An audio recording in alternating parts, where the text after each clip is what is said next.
There's a special kind of magic in a shared laugh. It's like a secret handshake for your soul, a signal that says, hey, we're on the same team here. Pranks, when done right, are the ultimate catalyst for this kind of connection.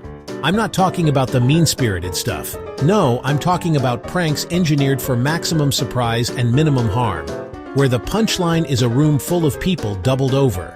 Think about it from an engineering perspective. A good prank is a perfectly calibrated machine. It requires careful planning, precise execution, and deep understanding of human psychology. The goal isn't just to trick someone, it's to create a memorable story. These stories become the inside jokes, the legendary tales you retell for years. Laughter is a universal language, and a well-executed harmless prank is like delivering the world's best joke. My friends and I have always been big fans of these little social experiments. So naturally, our get-togethers often involve some level of playful scheming.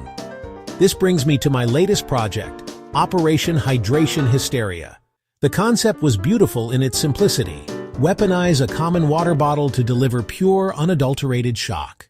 The setup for any successful prank is a delicate dance of stealth and misdirection. For this one, the laboratory was my own kitchen. My primary piece of equipment was a standard plastic water bottle. The beauty of this prank is its low-tech nature. No complex wiring, no hidden cameras, just a little bit of clever preparation. The first step was to acquire the bottle. I made sure it was a familiar brand. It needed to blend in on the snack table. Make it boring and normal. A very fine needle. Heat the tip, poke a tiny microscopic hole just below halfway. The hole was so small that upright, water pressure won't force liquid out. A perfect, self-sealing little secret, waiting for the right conditions. Timing was everything. I prepped it hours before guests arrived, tested for leaks, placed the doctored bottle among unopened bottles. Just another bottle to the casual observer. Wiped it down to remove fingerprints. Plausible deniability is your best friend. My hands were clean, figuratively speaking. Friends trickling in. I played the gracious host.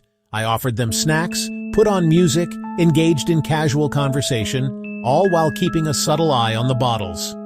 My heart was pounding, excitement and nerves. The moment of truth arrived about an hour into our board game. My friend Alex, who had just suffered a devastating loss, reached for a drink. His hand hovered over the array of bottles. He picked the one. The one. He twisted the cap, breaking the factory seal with a satisfying crack. He took a long, refreshing swig. Nothing happened. Yet. Alex instinctively screwed the cap back on. As he tightened the cap, he sealed the bottle.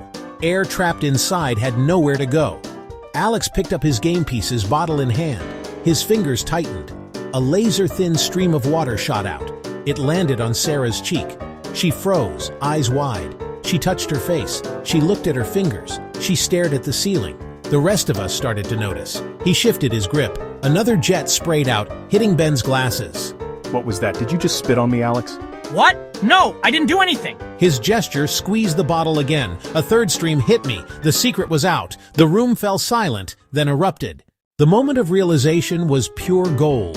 Alex stared at the water bottle as if it were an alien artifact. Utter confusion, shocked understanding. He squeezed it deliberately. The tiny jet obediently shot out. His jaw dropped. The silence was shattered by Sarah's explosive laughter, a chain reaction that quickly engulfed the entire room. Ben was wiping his glasses, shaking his head with a huge grin. Even Alex was doubled over, laughing so hard he could barely breathe.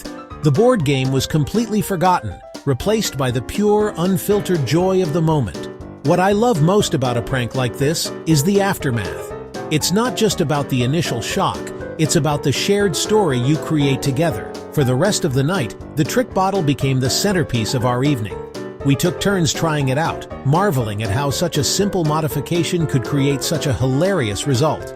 It sparked a creative brainstorming session, with everyone pitching their own ideas for future pranks. The prank didn't divide us. It brought us closer, uniting us in a common experience of surprise and laughter. Life can be serious and demanding, and these moments of levity are like pressure release valves. It's saying, I care about you enough to spend an hour poking a tiny hole in a water bottle just to see you laugh.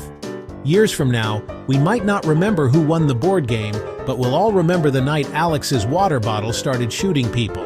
And that's a victory far more valuable than any game.